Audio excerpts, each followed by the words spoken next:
नमस्कार। आज हम आपको बीएससी थर्ड ईयर में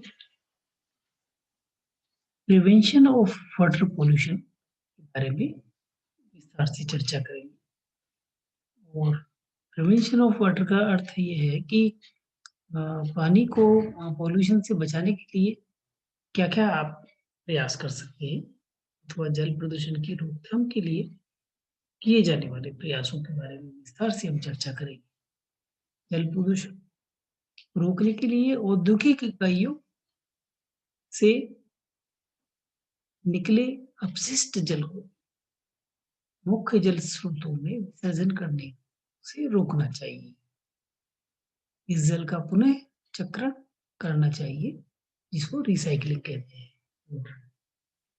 भारत जैसे जलवायु वाले देशों में उपचार के लिए सूक्ष्म जीवों का अत्यधिक प्रयोग होना चाहिए। वैज्ञानिक संसाधनों में ऐसी तकनीकी का विकास करना चाहिए जो किसी खर्चीली कम खर्चीली और पर्यावरण के हित में। उद्योगों में नवीनीकरण कर उन्हें आधुनिक तकनीकों को अपनानी चाहिए, जो पर्यावरण को कम प्रदूषित करे। शक्ति संयंत्रों, उर्वरकों संयंत्रों आदि में सल्फर और नाइट्रोजन ऑक्साइड का उत्सर्जन को कम करने के लिए अम्लीय वर्षा को रोका जा सकता है।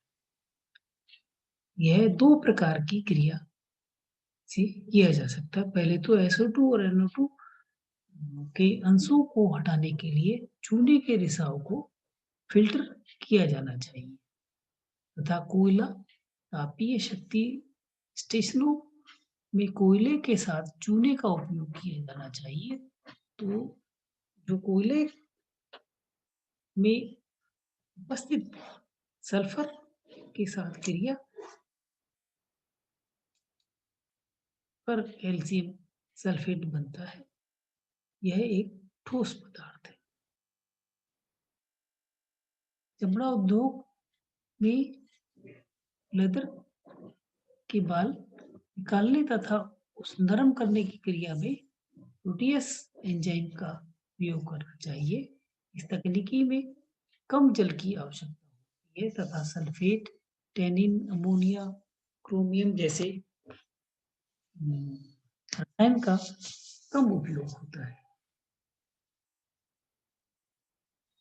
कपड़ा एवं अन्य उद्योग जिनमें रंगों में का प्रयोग किया जाता है, उन्हें रंगीन जल में रंगों का शोषण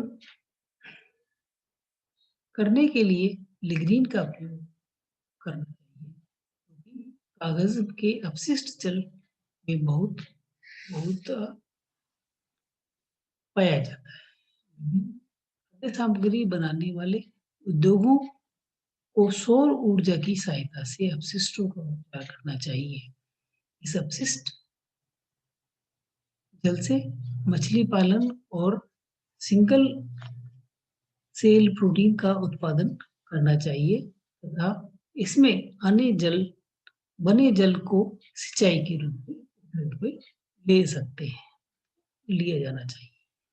तेल से बने कीचड़ को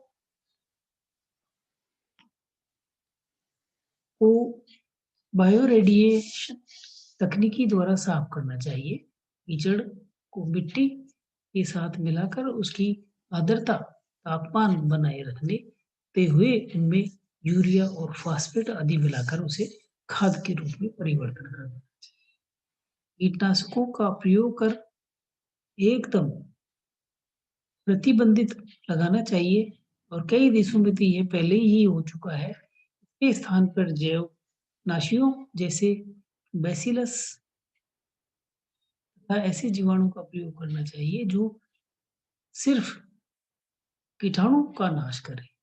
इसके अलावा जैव उर्वरकों का प्रयोग करना चाहिए, जैसे राइजोबियम है, एज़ोक्टोबैक्टर है, माइकोराइज़ा है आदि। इस क्षेत्र में वैज्ञानिकों द्वारा और अनुसंधान करने की जरूरत है। जल संसाधन परियोजनाओं को बनाने से पूर्व में होने वाले पर्यावरण प्रभाव का आकलन करना आवश्यक है।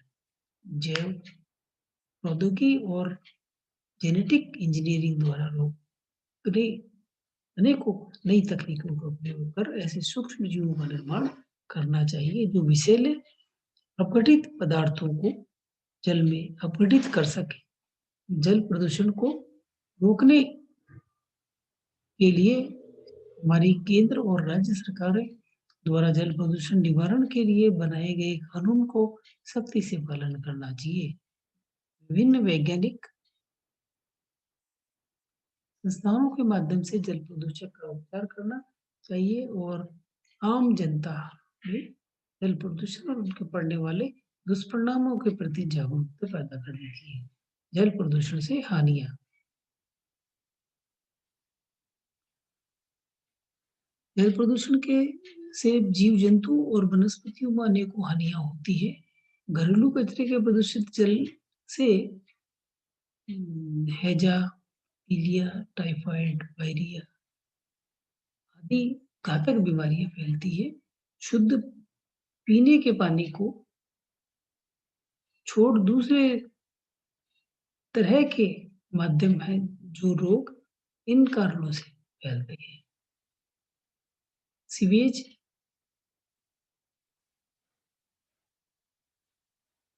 बहिर्मल सीवेज द्वारा दूषित जल को पकड़ी जाने वाली या इसे इकट्ठा की जाने वाली शेलफिश से टाइफाइड, पैराटाइफाइड या दंडाणु अतिसार हो जाता है।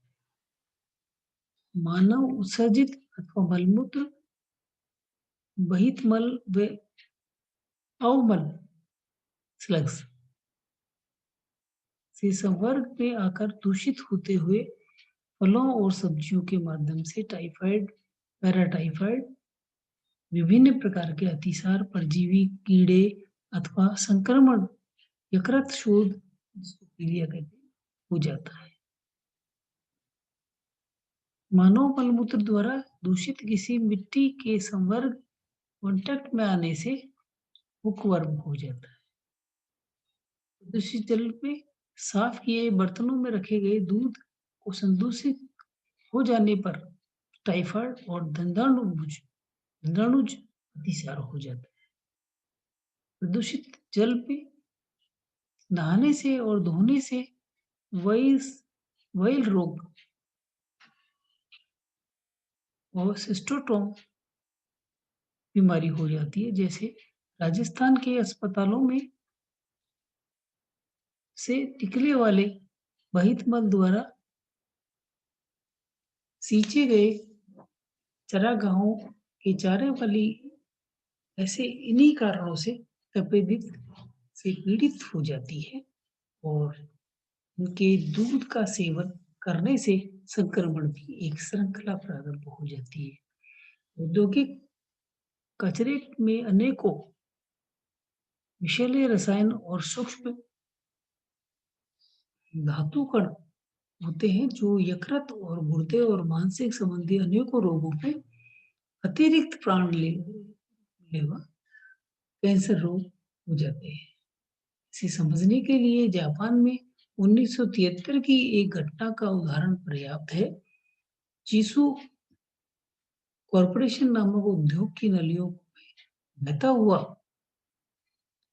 एसिटिल्डेहाइड रसायन समुद्र में मिलता था।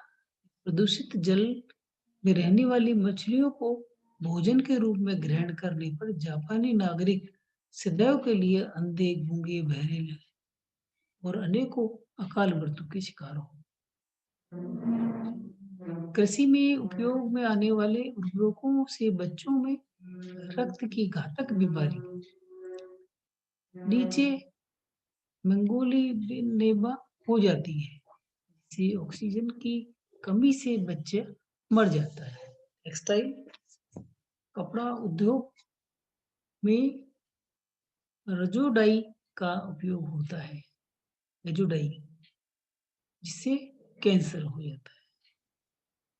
डीडीटी, बीएससी जैसे कीटनाशक खरपतवार नाशक प्रदूषण जल के माध्यम से गर्भवती माताओं के रक्त में पहुंचकर गर्भ धारण करने क्षमता को नष्ट करने के अतिरिक्त गर्भाशय शिशु में विकृतियां उत्पन्न कर देते हैं। ये रेस्क्यू में उद्घाटन लखनऊ स्थित इंडस्ट्रियल टेक्नोलॉजी रिसर्च सेंटर के वैज्ञानिकों ने किया। इसी के साथ ये आपका आज टीचर खत्म करते, नेक्स्ट टाइम फिर कभी। धन्यवाद।